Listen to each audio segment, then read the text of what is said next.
Good morning students, स्वागत है आपका हमारे यूट्यूब चैनल इलेक्ट्रो पर। हमारा क्लास 12th फिजिक्स का जो चैप्टर था इलेक्ट्रिक चार्ज एंड फील्ड वो चल रहा था। हमने पिछली क्लास में गाउस लॉ पढ़ा था। क्या पढ़ा था? Gauss law. गाउस लॉ क्या था कि किसी बंद पृष्ठ से निर्गत विद्युत फ्लक्स उस बंद पृष्ठ से परिबद्ध कुल आवेश, उस बंद पृष्ठ से परिबद्ध कुल आवेश तथा 1/एप्सिलॉन नॉट के गुणनफल के समान होता है। फाई बराबर Q/एप्सिलॉन नॉट। यानी कोई भी बंद पृष्ठ है उसमें यदि चार्ज रखा है, ये क्या है? क्लोज सरफेस, बंद पृष्ठ, तो उसमें चार्ज रखा है तो उसका जो फ्लक्स होगा, उससे निकलने वाला जो विद्युत फ्लक्स होगा वो कितना होगा? फाई बराबर Q/एप्सिलॉन नॉट। ये था गाउस नियम। गाउस नियम बंद पृष्ठों के लिए लागू होता है। कोई भी आकृति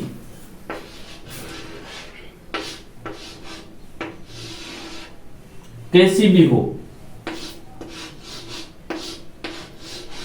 यानी जो बंद पृष्ठ अपन ले रहे हैं उसकी आकृति चाहे जैसी भी हो, उसमें चार्ज यदि रखा है तो उससे निकलने वाला जो फ्लक्स होगा वो कितना होगा? Q/एप्सिलॉन नॉट। Q/एप्सिलॉन नॉट।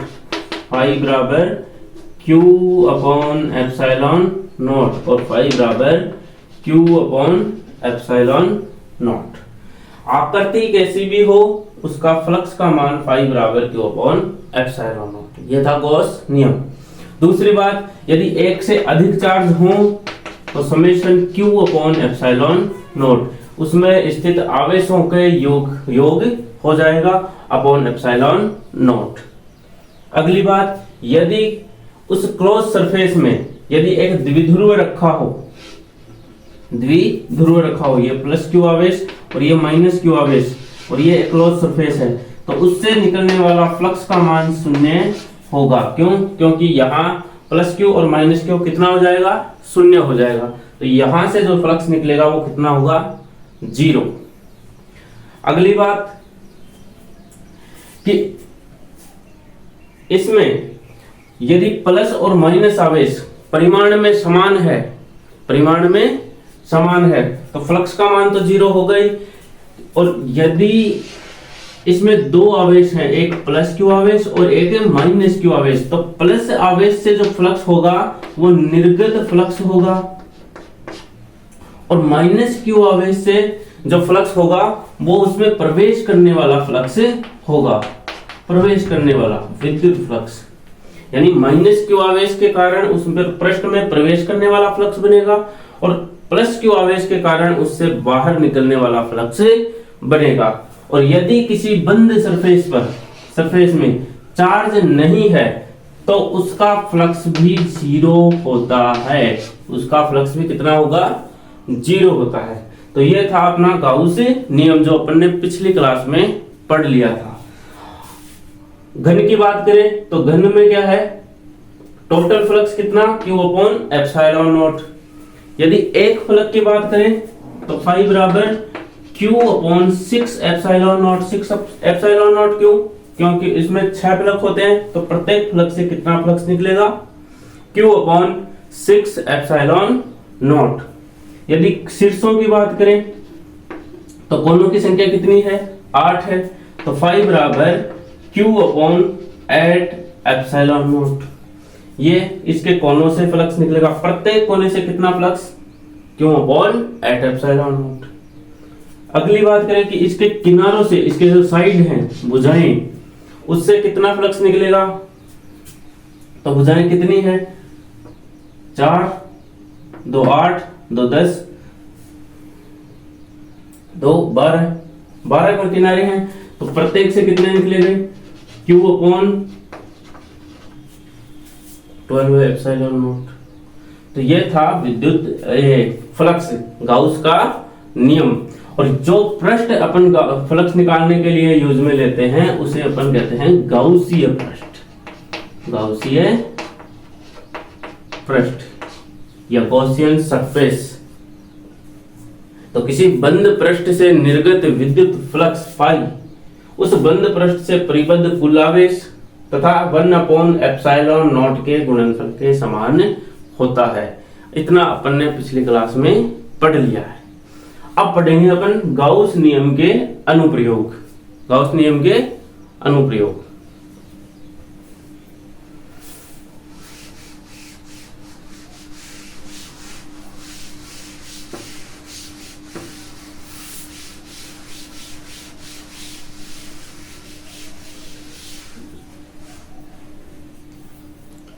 सबसे पहले आता है कि किसी अनंत रेखीय चालक तार या किसी अनंत रेखीय आवेश के कारण विद्युत क्षेत्र की तीव्रता। लेकिन हम उससे पहले देखेंगे कि अनंत रेखीय आवेश के कारण विद्युत क्षेत्र की जो दिशा है वो क्या होती है। तो अपन पहला टॉपिक डालते हैं कि अनंत रेखीय आवेश के कारण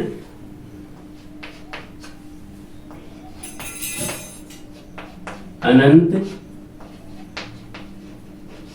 रेखीय आवेश के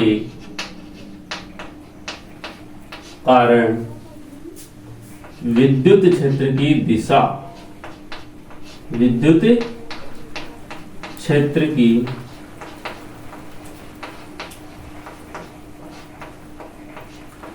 दिशा, अनंत रेखीय आवेश के कारण विद्युत क्षेत्र की दिशा। देखो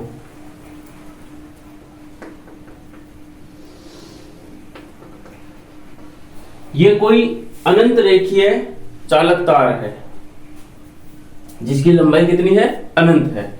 उसका एक हिस्सा अपन ए बी मान लेते हैं, ए और बी कि उसकी कोई छोटी लंबाई है ए बी। टोटल लंबाई अनंत है, उसका एक छोटा सा हिस्सा मान लिया अपन ने ए बी उस चालक तार का। अनंत रेखीय चालक तार है तो इस पर आवेश मान लिया अपन ने प्लस आवेश है, इस पर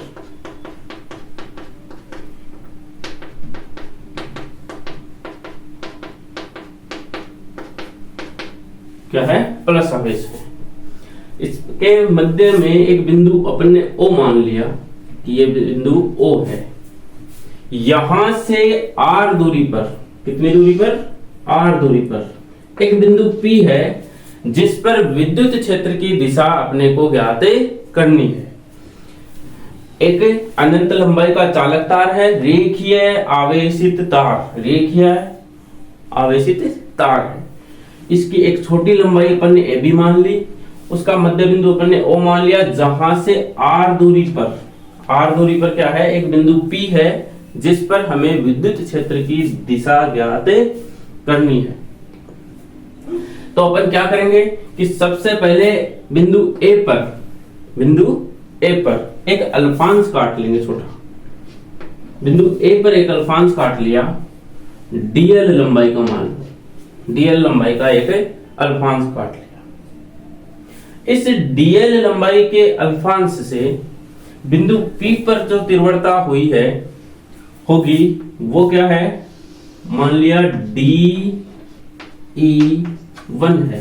क्या है, DE1 है। अल्फांश के कारण विद्युत क्षेत्र की तीव्रता अल्फांश DE1 है। फिर एक बिंदु B है तो B पर भी क्या करते हैं, एक अल्फांश ले लेते हैं dl लंबाई का एक अल्फांश ले लिया। इस dl लंबाई के अल्फांश के कारण इस बिंदु P पर जो तीव्रता होगी वो क्या होगी, मान लिया DE2 है। ये DE1 हो गई, ये DE2 हो गई। तो बिंदु P पर कितनी तीव्रताएं हैं, दो तीव्रताएं हैं, DE1 और DE2। अब इसकी जो परिणामी तीव्रता है, अपने को तो दिशा ज्ञात करनी है। यहां पर दो दिशाएं हैं E1 और E2, तो हमें तो एक दिशा चाहिए, एक डायरेक्शन चाहिए। तो इस अक्ष के साथ इसको आर को अक्ष अक्ष मान लें तो इसके साथ ये कितने एंगल पर है, ये थीटा एंगल पर है, ये भी थीटा एंगल पर है। तो यहां से देखो ये बिंदु P है, ये DE2 है और ये DE1 है, ये R दूरी अपनी, और यहां से जो कोण बन रहा है ये थीटा है और ये जो कोण है ये थीटा है, ये बिंदु अपना P है। तो DE1 के जो कंपोनेंट होंगे एक्स अक्ष और वाई अक्ष पर, तो वो क्या होंगे, DE1 थीटा के साथ जो बनाएगा DE1 cos theta, DE1 cos theta, ये आ गया। और इसका जो वाई अक्ष कंपोनेंट है वो क्या होगा, वो यहां होगा DE1 sin theta, DE1 sin theta. इसी प्रकार DE2 का अक्ष अक्ष के साथ ये कितना कोण है, थीटा है, तो इसका कंपोनेंट क्या होगा, DE2 cos थीटा, और वाई अक्ष पर DE2 sin theta, DE2 sin theta. अब DE1 sin थीटा और DE2 sin थीटा, जितनी दूरी पर ये बिंदु P A से है उतनी ही दूरी पर बिंदु B पर है, यानी A से P की दूरी और P से B की दूरी क्या है, बराबर है। तो DE1 sin थीटा और DE2 sin थीटा का मान भी बराबर होगा। तो DE1 sin थीटा और DE2 sin थीटा की जो तीव्रता है वो परिमाण में समान, दिशा में एक दूसरे के विपरीत और एक सरल रेखा में होने के कारण क्या होती है, कैंसिल हो जाती है। अब बिंदु P पर जो तीव्रताएं बचती है वो है DE1 cos theta, DE2 cos theta. तो यहां पर जो तीव्रताएं आएंगी वो क्या आएंगी, DE1 cos थीटा और यहां जाएगी DE2 cos theta, DE2 sin theta और यहां जाएगी DE1 sin थीटा। तो DE1 sin थीटा और DE2 sin थीटा क्या है, परिमाण में समान, दिशा में विपरीत और एक सरल रेखा में होने के कारण ये कैंसिल हो जाएगी। और जो परिणामी तीव्रता आ जाएगी वो क्या आ जाएगी, क्या आ जाएगी, DE1 cos theta plus DE2 cos theta, cos theta. तो ये आ गई परिणामी तीव्रता। अब परिणामी जो तीव्रता है उसकी दिशा क्या है, यहां से इस रेखीय चालक तार के लंबवत, क्या है, इस रेखीय चालक तार के लंबवत, यानी O से P की ओर, O से P की ओर, O से P की ओर। तो अपन यदि एक रेखीय चालक तार लें तो उससे विद्युत क्षेत्र की जो तीव्रता की जो दिशा है वो उस तार के लंबवत होती है। यानी ये एक चालक तार है तो यहां से विद्युत क्षेत्र की जो तीव्रता होगी वो उससे 90 डिग्री पर होगी। तो विद्युत क्षेत्र की जो दिशा आएगी वो O से P की ओर आएगी। भाई अपने पास दो तीव्रताएं आई थी DE1 और DE2, तो इनकी जो परिणामी तीव्रता आई है वो क्या आई है, DE1 cos थीटा और DE2 cos थीटा। फिर अपन ने इनका टोटल निकाला क्योंकि जो टोटल तीव्रता अपने पास रिजल्टेंट जो आई है वो क्या आई है, एक ही रेखा पर और एक ही दिशा में आई है, तो इसलिए अपन ने इसको जोड़ दिया। तो E बराबर टोटल E बराबर क्या आ गया, DE1 sin theta cos theta plus DE2 cos theta. तो कुल तीव्रता ये आ गई और इसकी दिशा क्या हो गई, इस चालक तार के लंबवत, इस चालक तार के लंबवत आ गई। तो अपन क्या लिखेंगे कि अनंत रेखीय आवेश के कारण विद्युत क्षेत्र की दिशा उस चालक तार के लंबवत होती है, उस चालक तार के लंबवत होती है।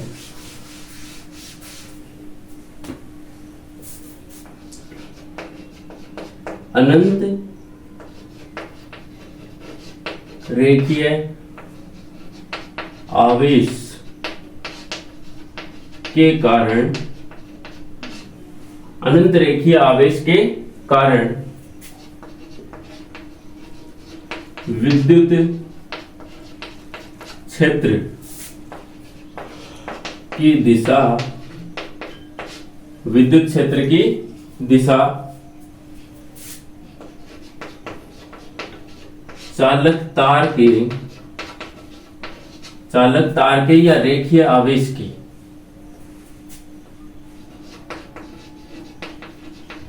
लंबवत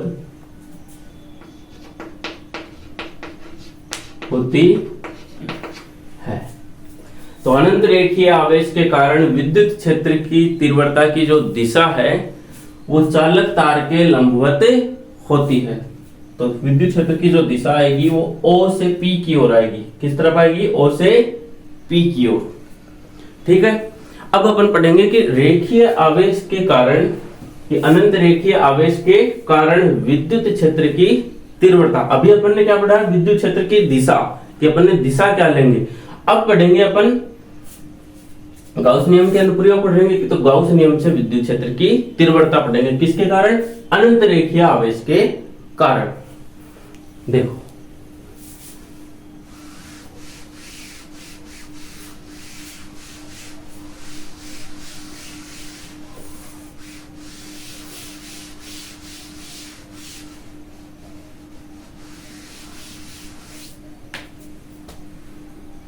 अनंत रेखीय आवेश के कारण विद्युत क्षेत्र की तीव्रता, विद्युत क्षेत्र की तीव्रता जैसे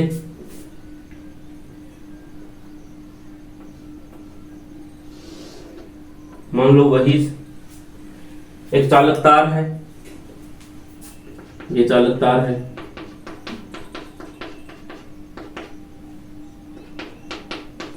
ये रेखीय आवेश है। तो रेखीय आवेश की अपन ने परिभाषा क्या पढ़ी थी कि जब किसी चालक तार अथवा छड़ को आवेश दिया जाता है तो जो आवेश है वो उसके संपूर्ण पृष्ठ पर समान रूप से फैल जाता है, जिसको अपन रेखीय आवेश घनत्व के पदों में व्यक्त करते हैं, और जिसके लिए अपन ने लिखा था लेमड़ा बराबर Q upon L। Q upon L, L क्या है? उस चालक की लंबाई है। तो ये एक रेखीय चालक तार है, अनंत रेखीय चालक तार। यहां से R दूरी पर एक बिंदु P है जिस पर हमें विद्युत क्षेत्र की तीव्रता ज्ञात करनी है। विद्युत क्षेत्र की तीव्रता ज्ञात करनी है। तो यहां से विद्युत क्षेत्र की तीव्रता कैसे ज्ञात करेंगे? बिंदु P पर गाउस नियम कहता है कि ये जो नियम है केवल बंद सरफेस के लिए, केवल बंद पृष्ठों के लिए लागू है, कि किसी बंद पृष्ठ में स्थित किसी बंद पृष्ठ से निर्गत फ्लक्स उस बंद पृष्ठ से संबद्ध कुल आवेश या परिबद्ध कुल आवेश तथा 1/ε0 के गुणनफल के समान होता है। तो हमारे पास क्या है? ये चालक तार है, ये बिंदु O है, ये बिंदु P है, तो एक बंद पृष्ठ नहीं है। तो हम क्या करेंगे? सबसे पहले एक बंद पृष्ठ की कल्पना करेंगे। तो यहां से एक सिलेंडर का निर्माण कर लेते हैं अपन। ये बिंदु P के साथ अपन ने क्या बना लिया? एक बेलन बना लिया। ये क्या बना लिया? एक बंद पृष्ठ हो गया। ये एक, और इसको अपन क्या बोल सकते हैं? गाउसीय पृष्ठ बोल सकते हैं, कि अपन ने एक गाउसीय पृष्ठ की कल्पना की है।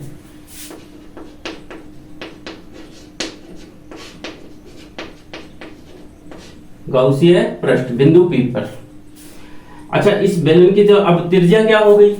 R पर, क्योंकि यहां से इस वक्र पृष्ठ, ये बेलन का वक्र पृष्ठ है, ये गोल वाला हिस्सा क्या है? इसका वक्र पृष्ठ है। ये इसके दो समतल तल है, ऊपर और नीचे वाला, तो ये इसकी त्रिज्या R हो गई। तो यहां O से R दूरी पर स्थित बिंदु P पर हम क्या करेंगे? विद्युत क्षेत्र की तीव्रता की ज्ञात करेंगे। अब क्या करेंगे कि हमारे पास तीन पृष्ठ हैं, 1, 2 और 3। हम यहां पर एरिया वेक्टर निकालेंगे। हमने इस वाले तल को S1 नाम दे दिया, वक्र पृष्ठ को अपन ने S2 नाम दे दिया, और ये वाला जो समतल तल है इसको S3 नाम दे दिया।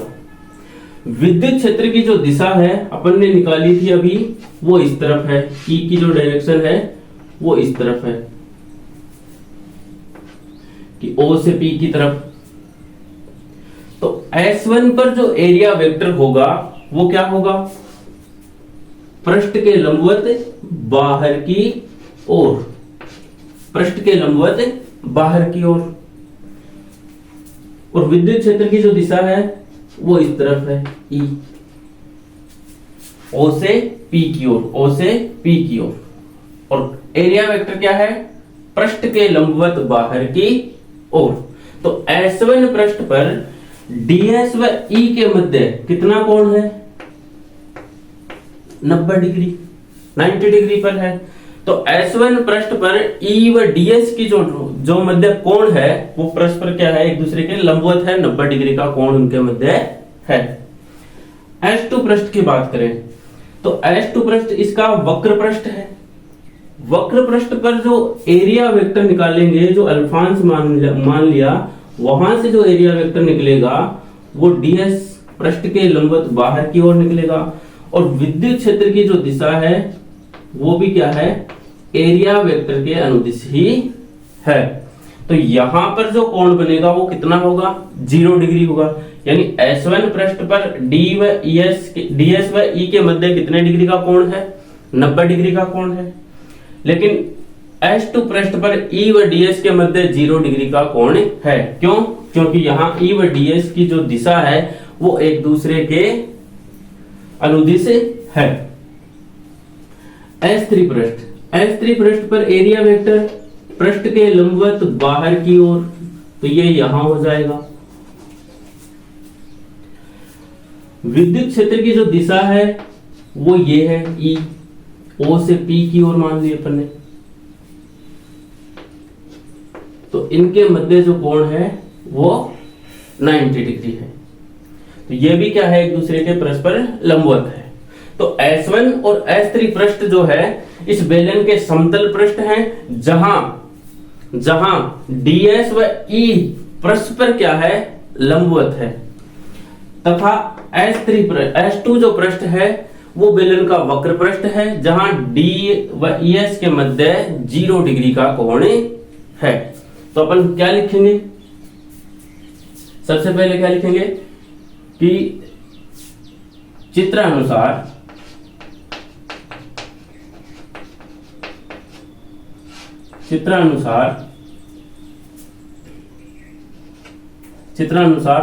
इस बेलन की लंबाई मान ली अपन ने L।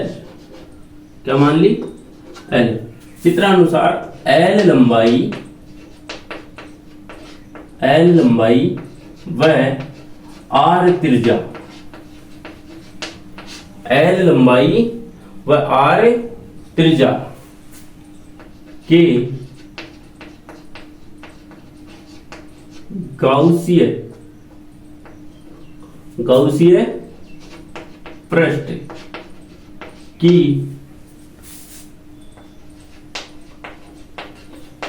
कल्पना करते हैं। चित्रानुसार L लंबाई व R त्रिज्या के गाउसीय पृष्ठ की कल्पना करते हैं।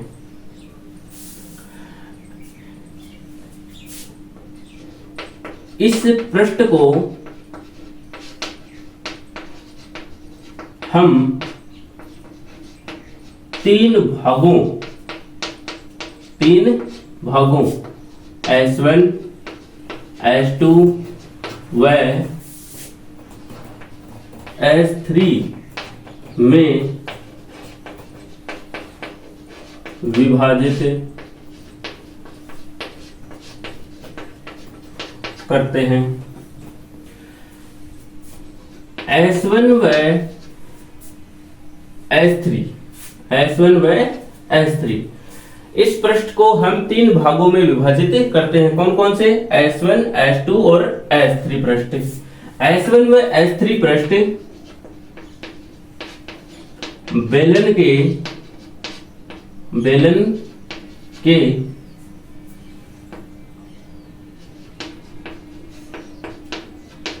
समतल पृष्ठ हैं। समतल पृष्ठ हैं जहां E व DS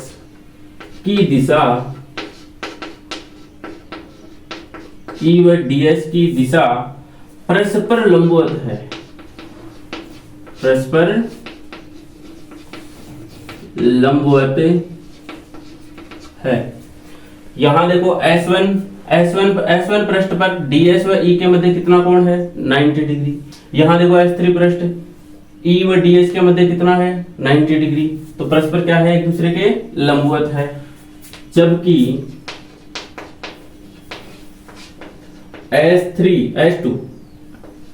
S2 पृष्ठ बेलन का वक्र पृष्ठ है, जहां E व या कहेंगे DS की दिशा E के अनुदिश है, E के अनुदिश है। तो S3 पृष्ठ जो है, S2 पृष्ठ जो है, वहां पर E व DS की जो डायरेक्शन है वो दोनों की एक ही है। DS एरिया वेक्टर पृष्ठ के लंबवत बाहर की ओर है और यहां से विद्युत क्षेत्र की जो दिशा है वो O से P की ओर है। तो चित्रानुसार L लंबाई व R त्रिज्या के गाउसीय पृष्ठ की कल्पना करते हैं। इस पृष्ठ को हम तीन भागों S1, S2, S3 में विभाजित करते हैं। S1 व S3 पृष्ठ जो है वो पृष्ठ समतल पृष्ठ है, बेलन का समतल पृष्ठ है, जहां E व DS की जो दिशा है परस्पर लंबवत है। जबकि S2 पृष्ठ बेलन का वक्र पृष्ठ है, जहां DS की दिशा E के अनुदिश है। रेखीय आवेश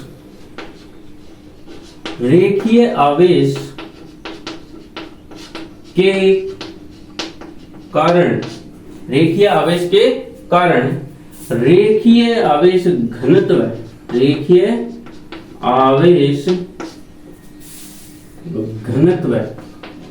भाई रेखीय आवेश चालक तार है, रेखीय चालक तार है या रेखीय आवेश है, तो उसके कारण जो रेखीय आवेश घनत्व होगा वो कितना होगा? घनत्व लेमड़ा बराबर क्या होगा? Q upon L। L क्या है? इस चालक की लंबाई जो अपन ने मानी है, या यहां से Q बराबर क्या हो जाएगा? Lambda L। Q बराबर लेमड़ा L। अब इस चालक तार के कारण इस सिलेंडर से कितना फ्लक्स बाहर आता है अपन वो देखते हैं। अतः बेलन से निर्गत कुल विद्युत फ्लक्स फाई हो तो फाई बराबर क्या लिखेंगे? फाई बराबर क्या होता है? समाकलन E डॉट ds। ये संपूर्ण पृष्ठ के लिए है ये चिन्ह S। फाई बराबर E डॉट ds। तो यहां अपन ने जो E डॉट ds है, इस संपूर्ण पृष्ठ S को, इस बेलन को अपन ने तीन भागों में विभाजित किया है। तो फाई बराबर क्या लिखेंगे?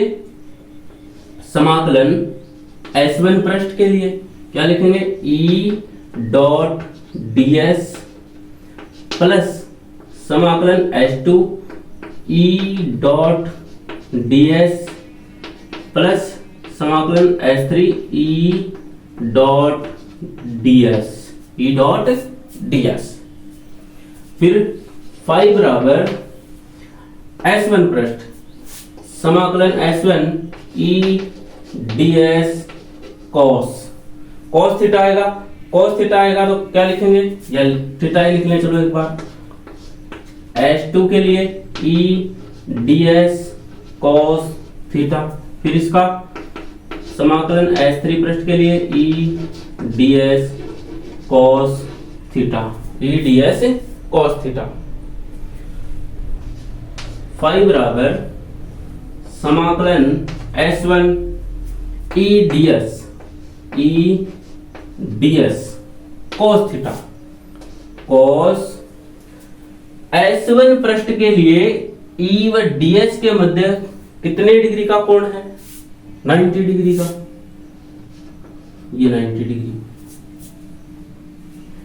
फिर प्लस S2 पृष्ठ ई ds cos S2 पृष्ठ के लिए ई व ds क्या है?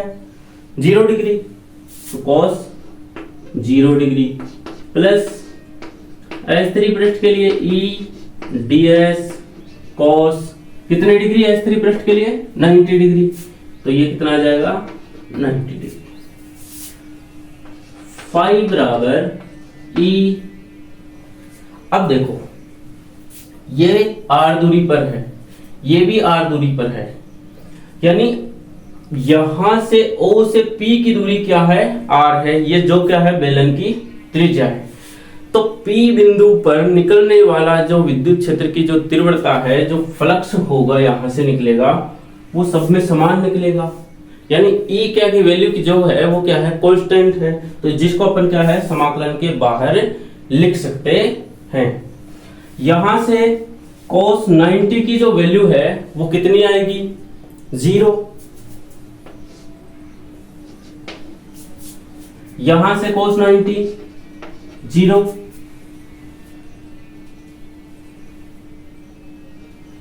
और cos 0 जो क्या है वो कितना आ जाएगा? 1। तो S1 जो टर्म है वो 0 प्लस ये कितना हो जाएगा? E समाकलन, ये S2 पृष्ठ है, ds प्लस ये 0 S3 पृष्ठ के लिए, ये 0 आ गया। 0 S1 पृष्ठ के लिए, क्यों? क्योंकि cos 90 की वैल्यू 0, तो ये पूरा टर्म क्या हो जाएगा? 0 हो जाएगा। यहां देखो ये cos 90 है, तो ये क्या है? 0 हो गया, तो ये पूरा टर्म S3 पृष्ठ वाला क्या हो गया? टोटल 0 हो गया। यहां से cos 0 क्या है? 1 है, तो ये वाला जो टर्म है अपन ने इस तरह से लिख लिया। E को समाकलन से बाहर लिख दिया, क्योंकि यहां से r दूरी पर जो फ्लक्स निकलेगा वो सब में क्या है? बराबर निकलेगा। जो E होगा, जो फ्लक्स होगा, वो क्या होगा? कांस्टेंट होगा, इसलिए अपन इसको समाकलन से बाहर लिख लिया है। तो फाइव बराबर E और ds का जो समाकलन है वो क्या होगा? यहां S हो जाएगा। S क्या है? इसके जो वक्र पृष्ठ है उसका क्षेत्रफल है। फाइव बराबर क्या आ गया? ES, यहां गुणा में है, ES आ गया। गाउस नियम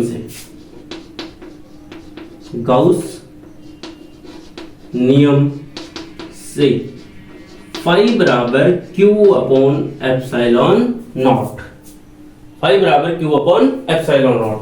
तो यहां क्या लिखेंगे? समीकरण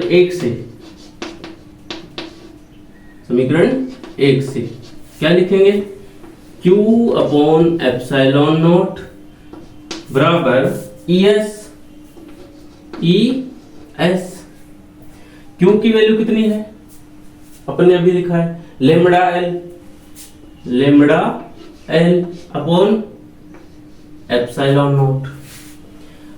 E बराबर E आ गया।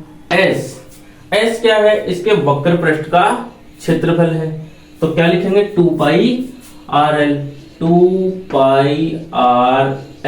R इसकी त्रिज्या है, L इसकी बेलन की लंबाई है, तो ये क्या आ गया? 2 पाई RL। यहां से यदि अपन E निकालें तो वो क्या आएगा? तो L से L कैंसिल, तो E बराबर क्या आ जाएगा? Lambda upon 2 pi R epsilon not, और इसकी डायरेक्शन क्या मान ली अपन ने? n कैप, जो क्या है? इस पृष्ठ के लंबवत है। तो यह आ गई अपनी विद्युत क्षेत्र की तीव्रता। अनंत रेखीय आवेश के कारण विद्युत क्षेत्र की तीव्रता। और दूसरी बात कि अनंत रेखीय आवेश के कारण जो विद्युत क्षेत्र की जो तीव्रता है वो दूरी के व्युत्क्रमानुपाती होती है। E समानुपाती 1/r,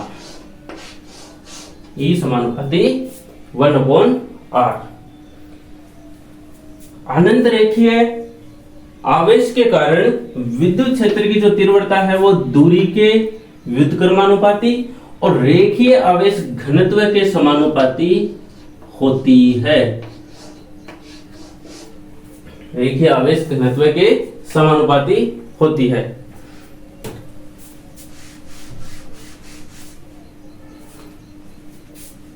तो E बराबर lambda upon 2 pi are epsilon naught N cap. यहाँ एन कैप क्या है? इसकी दिशा है जो क्या है इसके पृष्ठ के लंबवत है। इस अब थोड़ी देर पहले अपन ने निकाला था कि जो दिशा है वो इसके पृष्ठ के या इस रेखीय आवेश के लंबवत आई थी। यहां से यदि अपन E व R के मध्य ग्राफ देखें तो कैसा आएगा? व्युत्क्रमानुपाती है। तो E समानुपाती 1/r। जैसे जैसे R का मान बढ़ता जाएगा E का मान है वो घटता जाएगा।